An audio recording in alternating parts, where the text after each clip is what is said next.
北欧神话，诡计之神洛基传奇。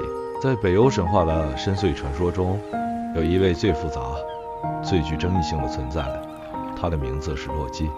他既非纯粹的神，也非单纯的巨人，而是游走在秩序与混沌边界的矛盾体。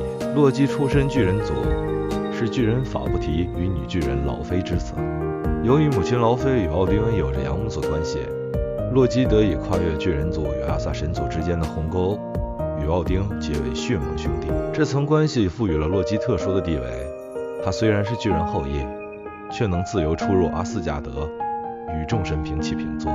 他是众神的同伴，也是众神的毁灭者。洛基名字的词源一直是学术界争论的焦点。较常见的解释将其与火焰联系起来，也有学者认为他的名字意为沉寂或循环，这与他发明渔网的传说相呼应。根据散文艾达的描述，洛基外表俊美动人，内心却充满邪恶，性情反复无常。他是北欧神话中最出色的变形者与魔法师，能够随意改变自己的形态与性别。洛基曾化身为鹰、苍蝇、跳蚤、鲑鱼、海豹、母马，甚至人类老妪与年轻少女。这种变形能力体现了他作为边界跨越者的角色。洛基性格中的矛盾性贯穿所有传说，他既是诡计与欺骗的大师，却也并非十恶不赦。他经常在恶作剧后帮助众神解决问题，最初是善恶参半的存在。洛基最著名的恶作剧之一，是剪断了雷神索尔的妻子西弗的金色长发。西弗的头发是他的骄傲，也是他美丽的象征。洛基趁他熟睡时，将他一头灿烂的金发全部剪去。索尔得知后勃然大怒，他知道只有洛基能做出这种恶作剧。索尔抓住洛基，威胁要打断他身上的每一根骨头。为了平息索尔的怒火，洛基发誓一定会为西弗找回更加美丽的头发。洛基于是前往侏儒的国度，请求侏儒工匠打造一顶金发。侏儒伊瓦尔蒂之子不仅为西弗打造了能够自然生长的黄金假发，还一并制作了2件神器。这些宝物包括奥丁的永恒之枪冈本尼尔、弗雷的神船斯基德普拉特尼、索尔的雷神之锤缪尔尼尔、奥丁的巨金指环德罗普尼尔、弗雷的黄金野猪古林博斯蒂。洛基与另一位侏儒布洛克打赌，最终输了，他的头被布洛克缝了起来，但后来又挣脱了。他带回的这些宝物却成为诸神最重要的装备。洛基最令人惊奇的传说之一，是他化身为母马生下了奥丁的8族神驹斯雷普尼尔。故事的缘起是一位巨人化身的建筑师前来，承诺为众神建造一座坚不可摧的堡垒。作为报酬，建筑师要求获得太阳、月亮以及女神弗雷亚。在洛基的建议下，众神接受了这个条件，但附加了限制。建筑师必须独自完成工程，且不得有任何他人协助。当众神发现工程将提前完成时，他们大为惊恐，责怪洛基出了这个主意。洛基于是变身为一匹发情的母马，在夜间引诱斯瓦迪尔法利离开工地，建筑师的工程因此中断。而洛基与斯瓦迪尔法利交配后，生下了一匹灰色、有8只脚的骏马斯雷普尼尔，后来成为奥丁的坐骑，被誉为世上最好的马。洛基也因此成为这匹传奇神驹的母亲。如果说之前的洛基是善恶兼办的存在，那么光明之神巴德尔之死，则标志着他彻底走向了诸神的对立面。巴德尔是奥丁与弗利加之子，是众神中最纯洁、最受爱戴的存在。当巴德尔梦见自己将遭遇不测时，母亲弗利加忧心忡忡，他走遍世界，要求万物发誓不伤害巴德尔，唯独一棵生长在英灵殿旁的胡寄生被弗利加忽略。生性善妒的洛基决定破坏这场游戏，他化身为一名老妪，来到弗利加的宫殿，从他口中透出了胡寄生没有历史的秘密。洛基找到胡寄生，将其制成长蟒。在诸神聚会时，他将这只胡寄生武器交给了巴德尔的盲眼兄弟黑暗之神霍德尔，引导他将矛投向巴德尔。胡寄生的尖枝如长枪般贯穿了巴德尔的胸膛，光明之神当场气绝身亡，鲜血染红了他的雪白长袍，整个世界陷入了黑暗与哀悼。巴德尔之死是北欧神话的关键转折点。奥丁之子赫尔墨德骑乘斯雷普尼尔前往冥界，请求死亡女王海拉释放巴德尔。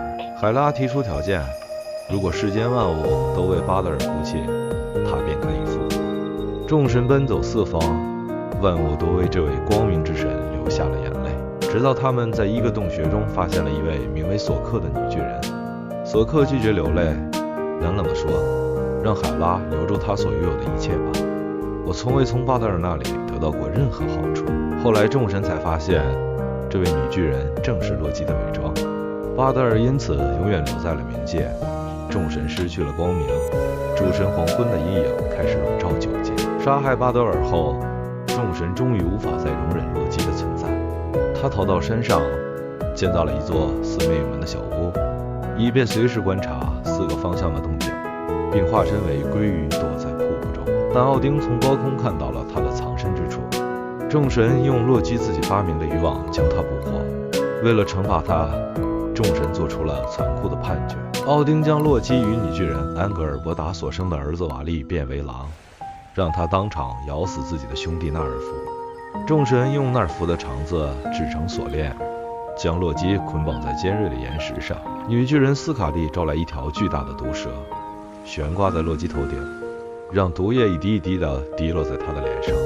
只有洛基的妻子西格恩对他怀有同情，她坐在丈夫身旁，用杯子接住滴落的毒液。但每当杯子装满，她必须起身去倒掉毒液时，毒液便会滴到洛基脸上，灼烧他的皮肤。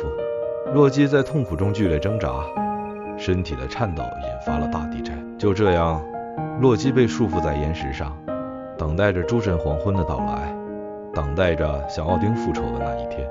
他的愤怒与痛苦将成为末日战争的导火索。当诸神黄昏降临时，洛基终于挣脱了束缚。他率领冥界大军，乘坐由死人之家建造的巨船纳吉尔瓦，驶向维格里德战场。纳吉尔瓦是一艘由死人之家建造的巨船。洛基率领冥界大军乘坐此船，与他的子女芬利尔、耶梦加德、海拉的军队会合，共同向诸神发动攻击。在最终的决战中，洛基与他的宿敌阿斯加德的守护神海姆达尔展开了殊死对决。两人在战斗中同归于尽，为洛基充满矛盾的一生画上了句号。洛基的血脉贯穿了北欧神话的核心命题。他与正妻西格恩育有两子纳尔福与瓦利，与女巨人安格尔伯达生下了芬利尔、耶梦加德、海拉三巨头。由于诺伦三女神预言这三个孩子将带来灾难，奥丁对他们进行了不同的处置。芬利尔被磨练束缚，耶梦加德被放逐深海，海拉被贬为冥界统治者。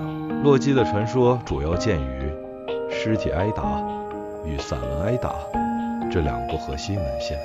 洛基的争辩全是以洛基为主角，记录了他在巨人埃吉尔的宴会上对众神的挑衅与辱骂。冰岛史学家斯诺里斯特鲁松在13世纪初撰写的散文埃达中，对洛基的故事进行了系统性整理，为后世提供了最完整的洛基传奇叙事。值得注意的是，没有任何证据显示洛基在维京时代拥有正式的崇拜仪式，他的名字也未出现在任何北欧地名中。唯一较为可靠的洛基形象是斯纳普顿史上刻有的冯唇人脸。洛基是北欧神话中最重要的推动者，他制造麻烦，却也因此催生了诸神最珍贵的宝物。这种双重性体现了北欧人对世界运作的理解。进步往往来自冲突，秩序需要混沌来激活。洛基能够随意改变形态与性别，体现了他作为边界跨越者的角色。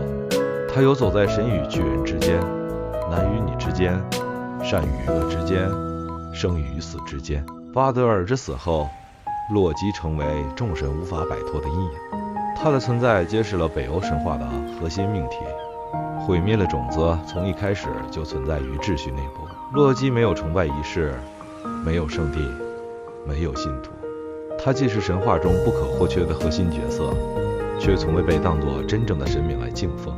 这种边缘化的核心地位，或许正是洛基本质的最佳写照。在诸神黄昏的终局，洛基与海姆达尔同归于尽，就世界随之沉入深海。但正如他制造的欲望象征着缠结与循环，洛基的传说也在不断被重新编织、重新讲述。洛基，这位北欧神话中最复杂、最难以归类的存在，以其矛盾与多变穿越了千年的时光。他是巨人，却与众神结盟；是捣蛋鬼，却带来宝物；是毁灭者，却也是秩序的催化剂。他的故事告诉我们，创造与毁灭从未截然分离，秩序与混沌永远相互依存。洛基不是邪恶的化身，他是边界的化身，是人类对自身矛盾性的隐喻。这位永远的诡计之神将继续以他的复杂与矛盾吸引着每一个试图理解北欧神话的人。洛基的传奇最终成为了一个关于秩序与混沌的永恒